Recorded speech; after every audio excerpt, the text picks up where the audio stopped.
शांताकारं भुजंगशयनं पद्मनाभं सुरेशं विश्वाधारं गगनसदृशं मेघवर्णं शुभांगं लक्ष्मीकान्तं कमलनयनं योगिभिर्ध्यानगम्यं वंदे विष्णु भवभयहरं सर्वलोकैकनाथं। मंगलम भगवान विष्णु मंगलम गरुड़ध्वज मंगलम पुंडरीकाक्ष मंगलाय तनोहरि। ओम नमो भगवते वासुदेवाय। आज का दिन आप सभी के लिए मंगलमय हो। हमारे सनातन धर्म में एकादशी तिथि का विशेष महत्व होता है। इस दिन भगवान विष्णु की पूजा करने, व्रत रखने और व्रत कथा का श्रवण करने से सभी मनोकामनाएं पूर्ण होती हैं। आइए सुनते हैं विजया एकादशी व्रत की कथा।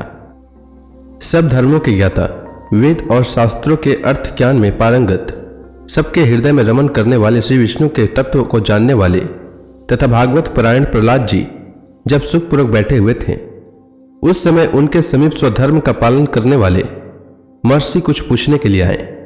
महर्षियों ने कहा, प्रहलाद जी, आप कोई ऐसा साधन बताइए जिससे ज्ञान, ध्यान और इंद्रिय निग्रह के बिना ही अनायास भगवान विष्णु का परम पद प्राप्त हो जाता है।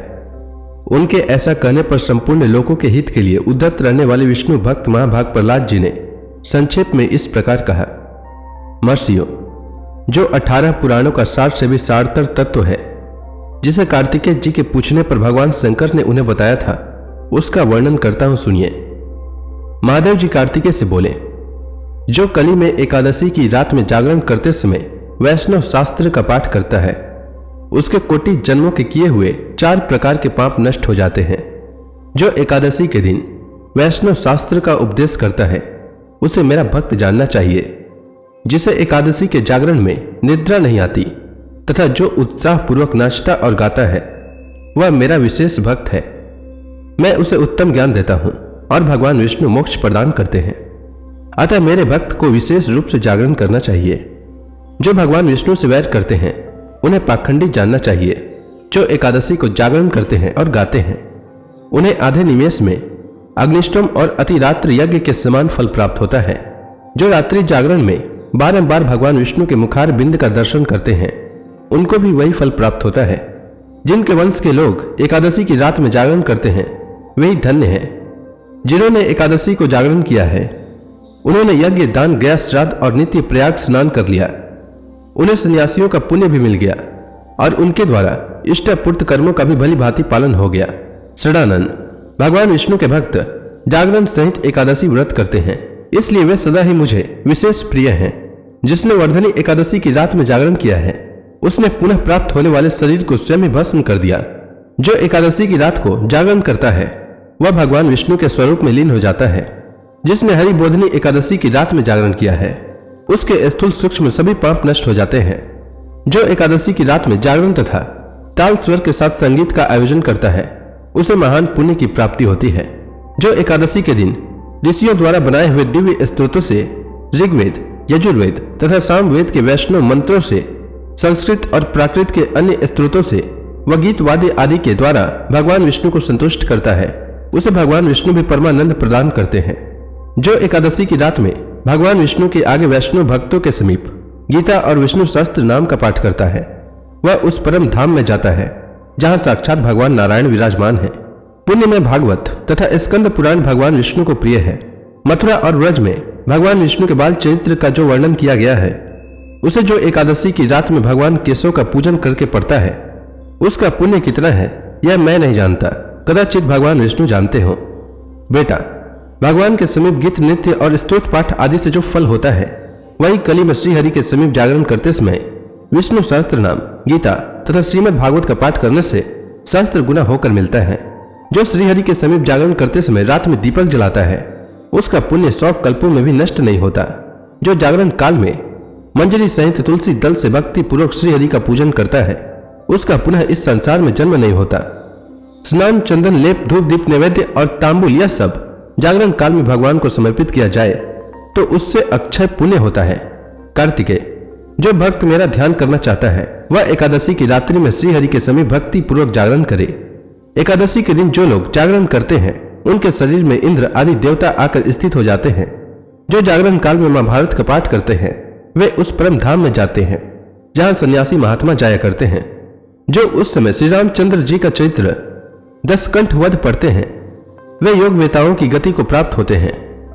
जिन्होंने श्रीहरि के समीप जागरण किया है उन्होंने 4 वेदों का स्वाध्याय, देवताओं का पूजन, यज्ञों का अनुष्ठान तथा सब तीर्थों में स्नान कर लिया। श्री कृष्ण से बढ़कर कोई देवता नहीं है और एकादशी व्रत के समान दूसरा कोई व्रत नहीं है।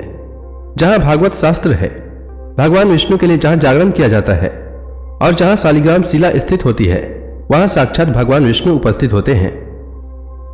विजया एकादशी व्रत की कथा के अनुसार एकादशियों का महात्म्य सुनने में युधिष्ठिर को अपार हर्ष की अनुभूति हो रही थी।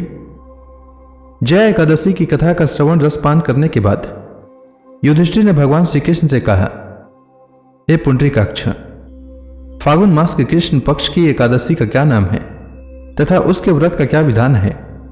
कृपा करके मुझे इसके संबंध में विस्तार पूर्वक बताइए। श्री कृष्ण भगवान ने कहा, हे युधिष्ठिर, फागुन माह के कृष्ण पक्ष की एकादशी का नाम विजया है। इसके व्रत के प्रभाव से मनुष्य को विजय श्री मिलती है। इस विजया एकादशी के महात्म्य के श्रवण और पठन से सभी पापों का अंत हो जाता है। एक बार देवर्षि नारद ने जगत पिता ब्रह्मा जी से कहा, हे ब्रह्मा जी, आप मुझे फागुन माह के कृष्ण पक्ष की विजया एकादशी का व्रत तथा उसकी विधि बताने की कृपा करें। नारद जी की बात सुनकर ब्रह्मा जी ने कहा, हे पुत्र, विजया एकादशी का उपवास पूर्व के पाप तथा वर्तमान के पापों को नष्ट करने वाला है। इस एकादशी का विधान मैंने आज तक किसी से नहीं कहा, परंतु तुम्हें बताता हूं। यह उपवास करने वाले सभी मनुष्यों को विजय प्रदान करती है। अब श्रद्धापूर्वक कथा का श्रवण करो। श्री राम को जब 14 वर्ष का वनवास मिला तब भ्राता लक्ष्मण तथा माता सीता सहित पंचवटी में वह निवास करने लगे। उस समय महापापी रावण ने माता सीता का हरण कर लिया। इस दुखद घटना से श्री राम जी तथा लक्ष्मण जी अत्यंत दुखी हुए और सीता जी की खोज में वन वन भटकने लगे। जंगल जंगल घूमते हुए वे मरणासन जटायु के पास जा पहुंचे। जटायु ने उन्हें माता सीता के हरण का पूरा वृत्तांत सुनाया और भगवान श्री राम जी की गोद में प्राण त्याग कर स्वर्ग की तरफ प्रस्थान किया। कुछ आगे चलकर श्री राम व लक्ष्मण जी की सुग्रीव जी के साथ मित्रता हो गई और वहां उन्होंने बाली का वध किया। श्री राम भक्त हनुमान जी ने लंका में जाकर माता सीता का पता लगाया और माता से श्री राम जी तथा महाराज सुग्रीव की मित्रता का वर्णन सुनाया। वहां से लौटकर हनुमान जी श्री रामचंद्र जी के पास आए और अशोक वाटिका का सारा वृतांत का सुनाया। सब हाल जानने के बाद श्री रामचंद्र जी ने सुग्रीव की सहमति से वानरों तथा भालुओं की सेना सहित लंका की तरफ प्रस्थान किया। समुद्र किनारे पहुंचने पर श्री राम जी ने विशाल समुद्र को घड़ियालों से भरा देखा। तब उन्होंने लक्ष्मण जी से कहा, हे लक्ष्मण, अनेक मगरमच्छों और जीवों से भरे इस विशाल समुद्र को कैसे पार करेंगे? प्रभु श्री राम की बात सुनकर लक्ष्मण जी ने कहा, भ्राताश्री, आप पुराण पुरुषोत्तम आदि पुरुष हैं, आपसे कुछ भी विलुप्त नहीं है। यहां से आधा योजन दूर कुमारी द्वीप में वगदालाभी मुनि का आश्रम है। वे अनेक नाम के ब्रह्माओं के ज्ञाता हैं। वे ही आपकी विजय के उपाय बता सकते हैं। अपने छोटे भाई लक्ष्मण जी के वचनों को सुनकर श्री राम जी वगदालाभी ऋषि के आश्रम में गए और उन्हें प्रणाम करके एक ओर बैठ गए। अपने आश्रम में आए श्री राम जी को देखकर महर्षि वगदालाभी ने पूछा, हे श्री राम, आपने किस प्रयोजन से मेरी कुटिया को पवित्र किया है? कृपा कर अपना प्रयोजन कहें प्रभु।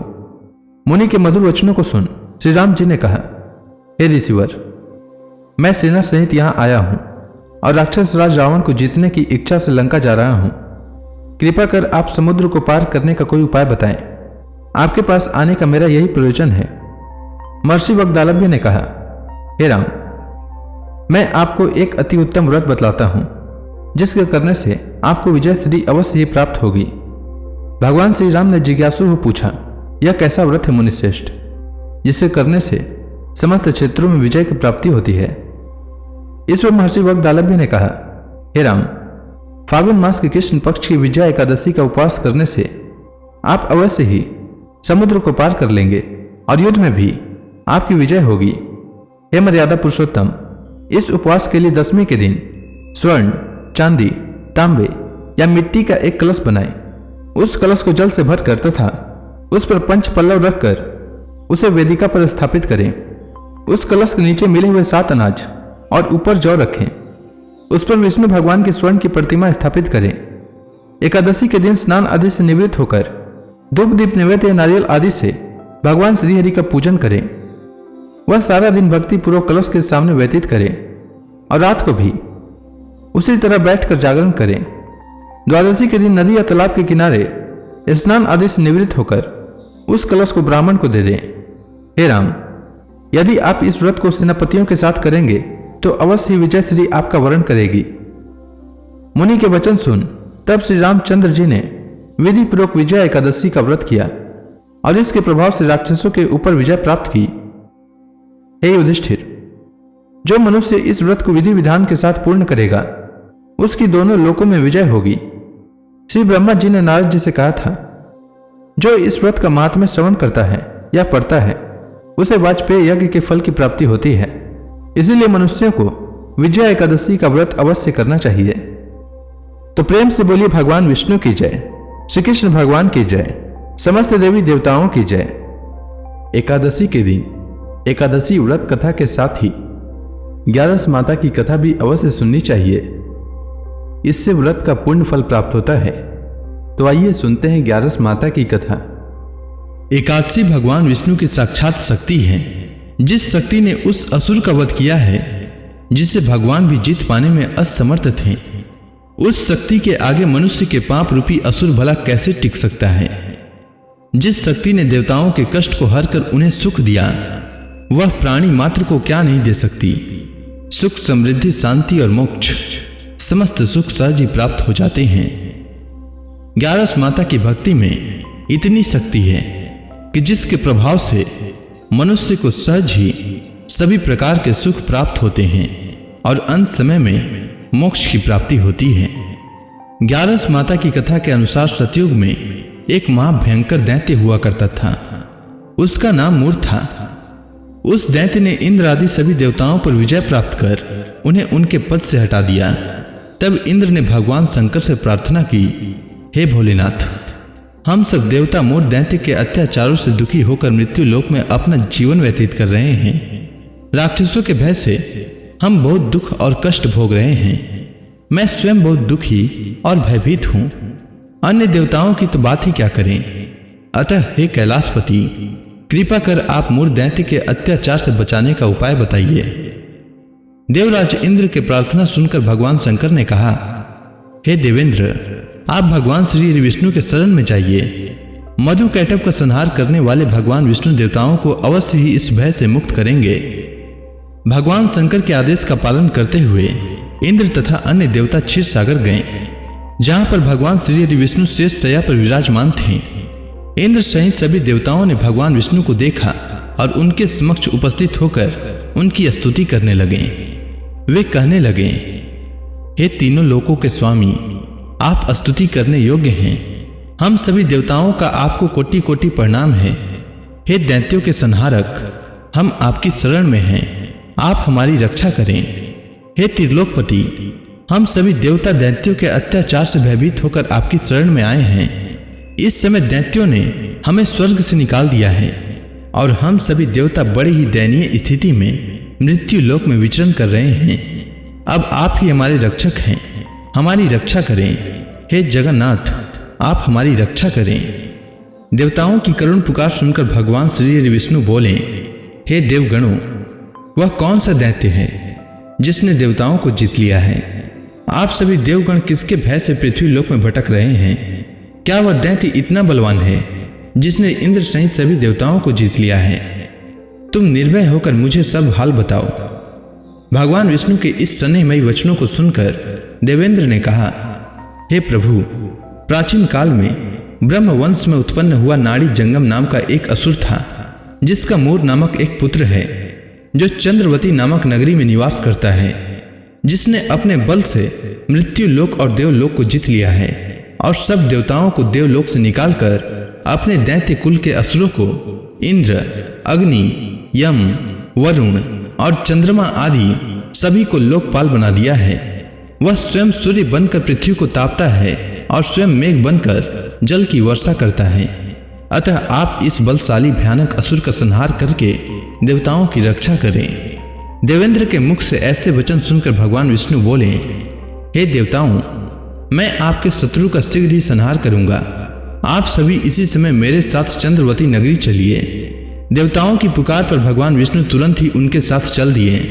उधर दैत्यराज मूर ने अपने तेज से जान लिया था कि श्री विष्णु युद्ध की इच्छा से उसकी राजधानी में आ रहे हैं, अतः अपने राक्षस योद्धाओं के साथ वह भी युद्ध भूमि में आकर गरजने लगा।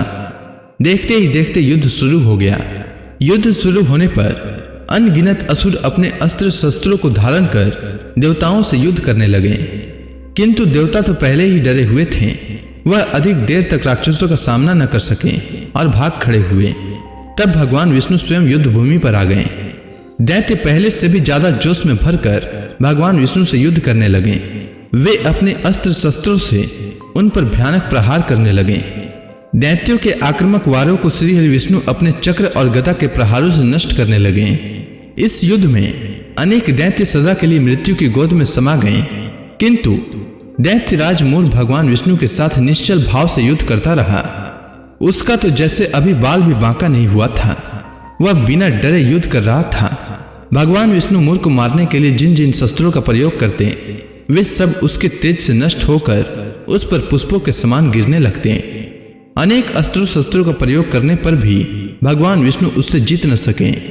तब वे आपस में मल्ल युद्ध करने लगे। भगवान श्री विष्णु उस असुर से देवताओं के लिए सहस्त्र वर्षों तक युद्ध करते रहे, किंतु उस असुर से न जीत सके।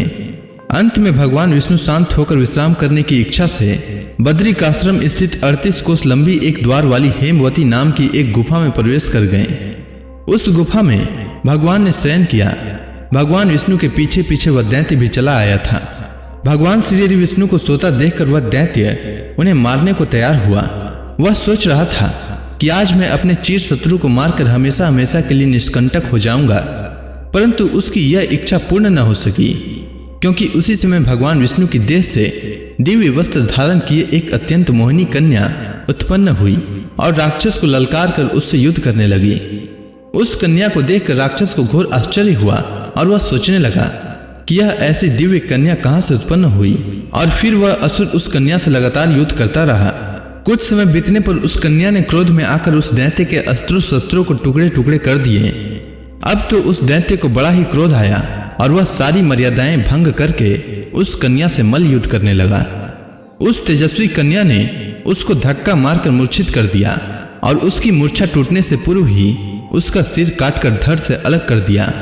सिर काटते ही वह असुर पृथ्वी पर गिरकर मृत्यु को प्राप्त हुआ। बाकी बचे असुर अपने राजा का ऐसा दुखद अंत देखकर भयभीत होकर पाताल लोक में भाग गए।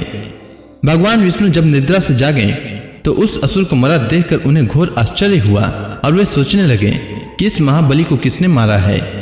तब वह तेजस्वी कन्या श्रीहरि से हाथ जोड़कर बोली, हे जगदीश्वर, यह असुर आपको मारने को उद्यत था, तब मैंने आपके शरीर से उत्पन्न होकर इस असुर का वध किया है। कन्या की बात सुनकर भगवान बोले, तुमने इस असुर को मारा है, अतः हे कन्या, मैं तुमसे अत्यंत प्रसन्न हूँ। इसे मारकर तुमने तीनों लोकों के देवताओं के कष्ट को हरा है, इसीलिए तुम अपनी इच्छा अनुसार वरदान मांग लो, मैं तुम्हारी प्रत्येक इच्छा को पूर्ण करूंगा। भगवान की बात सुनकर कन्या बोली, हे प्रभु, मुझे यह वरदान दीजिए कि जो मनुष्य या देव मेरा व्रत करे उसके सभी पाप नष्ट हो जाएं और अंत में उसे स्वर्ग लोक की प्राप्ति हो। मेरे व्रत का आधा फल रात्रि को मिले और उसका आधा फल एक समय भोजन करने वाले को मिले। जो श्रद्धालु भक्ति पूर्वक मेरे व्रत को करे वे निश्चय ही वैकुंठ लोक को प्राप्त करे। जो मनुष्य मेरे व्रत में दिन तथा रात्रि को एक बार भोजन करे वह धन धान्य से भरपूर रहे। कृपा करके मुझे ऐसा वरदान दीजिए। भगवान श्री विष्णु ने कहा, हे कन्या, ऐसा ही होगा। मेरे और तुम्हारे भक्त एक ही होंगे और अंत में संसार में प्रसिद्धि को प्राप्त होकर मेरे लोक को प्राप्त करेंगे। हे कल्याणी, तुम एकादशी को पैदा हुई हो, इसीलिए तुम्हारा नाम भी एकादशी हुआ, तथा जो मनुष्य इस दिन व्रत करेंगे उनके समस्त पाप समूल नष्ट हो जाएंगे।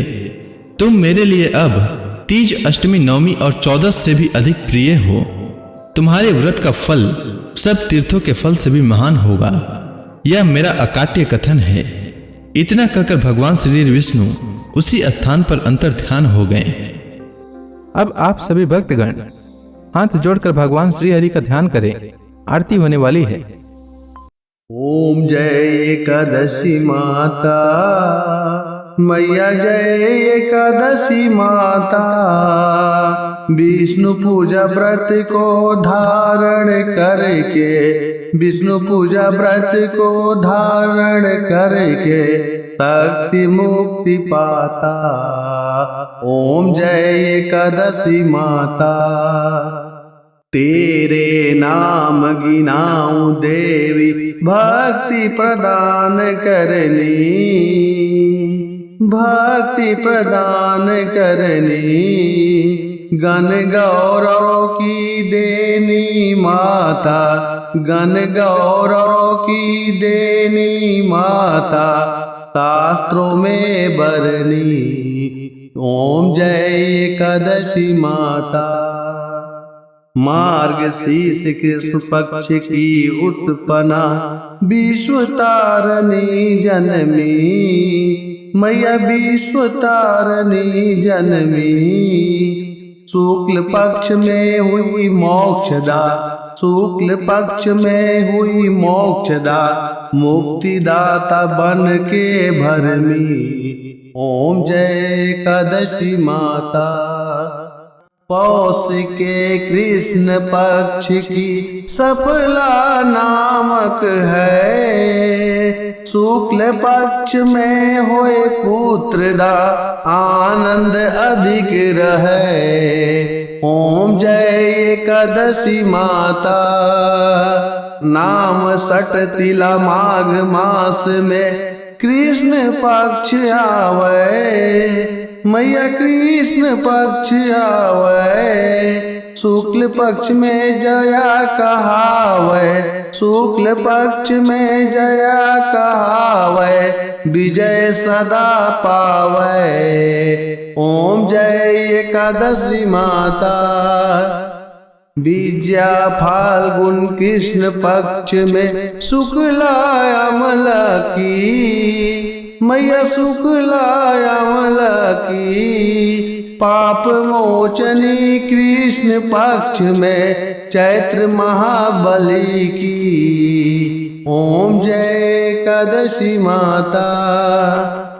चैत्र शुक्ल में नाम कामदा, धन देने वाली, मैया धन देने वाली। नाम बरूथनी कृष्ण पक्ष में बैसाख माहवाली। ओम जय एकादशी माता। शुक्ल पक्ष में होए मोहिनी, अपराज्येष्ठ कृष्ण पक्षी, मैया अपराज्येष्ठ कृष्ण पक्षी। नाम निर्जला सब सुख करने, शुक्ल पक्ष रखी। ओम जय एकादशी माता। योगिनी नाम आषाढ़ में जानो, कृष्ण पक्ष करनी, मैया कृष्ण पक्ष करनी। देव सैनी नाम कहायो, शुक्ल पक्ष धरनी। ओम जय एकादशी माता। कामिका श्रावण मास में आवे, कृष्ण पक्ष कहिए।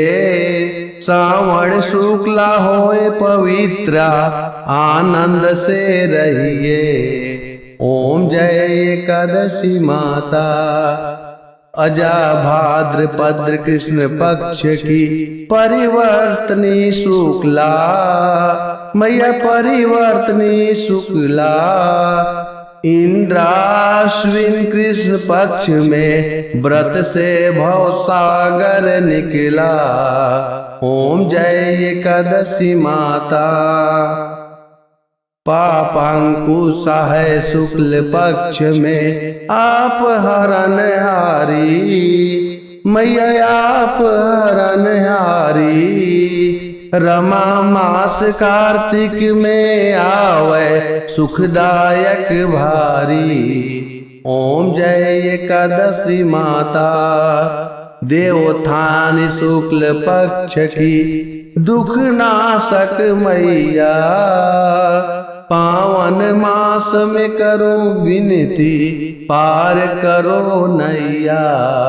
ओम जय एकादशी माता, परमा कृष्ण पक्ष में होती, जन मंगल करनी, मैया जन मंगल करनी। शुक्ल मास में होए पद्धिनी, दुख दरिद्र हरनी। ओम जय एकादशी माता, जो कोई आरती एकादशी की भक्ति सहित गावे, मैया भक्ति सहित गावे।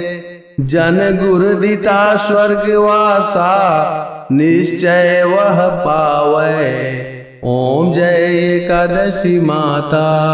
तो प्रेम से बोलिए विष्णु भगवान की जय, माता लक्ष्मी की जय।